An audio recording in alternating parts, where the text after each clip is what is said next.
అండి ఈ రోజు పిల్లలకి ఈవినింగ్ స్నాక్ గురించి అయితే బోండాలు అయితే రెడీ చేస్తున్నానండి. చాలా సింపుల్ గా ఈజీగా 10 నిమిషాల్లో అయితే రెడీ అయిపోతుంది. ఫస్ట్ అయితే ఆయిల్ అయితే హీట్ అవ్వడానికి అయితే పెట్టేసుకుంటున్నానండి. ఆయిల్ అయితే వేసేసుకుంటున్నానండి.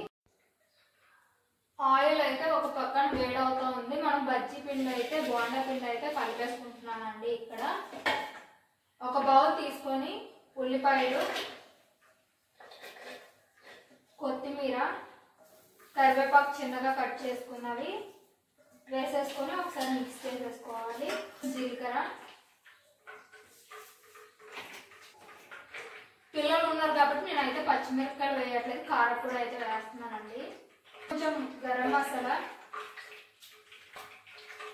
అల్లం వెల్లుల్లి పేస్ట్, సోడా, తగినంత ఉప్పు కూడా వేసేసుకుంటున్నాను. వేసుకొని శనగపిండి వేసుకుంటున్నాను. మీకు క్రిస్పీగా కావాలి అంటే బియ్యం పిండి కూడా వేసుకోవచ్చు. నేను ఇక్కడ ఓన్లీ శనగపిండి మాత్రమే యూజ్ చేస్తున్నాను. ఫస్ట్ అయితే ఇవన్నీ బాగా మిక్స్ చేసేసుకోవాలి.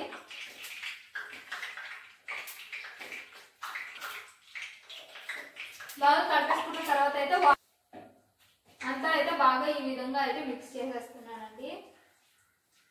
మనం మిక్సింగ్ చేసే లోపల ఆయిల్ కూడా హీట్ అయిపోయిందండి.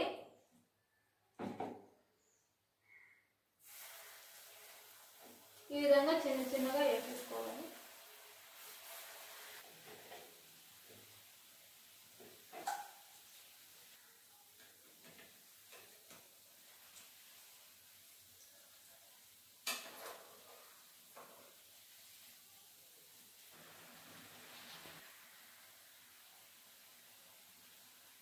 మనకి బోండాలు అయితే 5 నిమిషాల్లో కూడా ఫ్రై అయిపోయి కలర్ వస్తే సరిపోతాయి బోండాలు అయితే.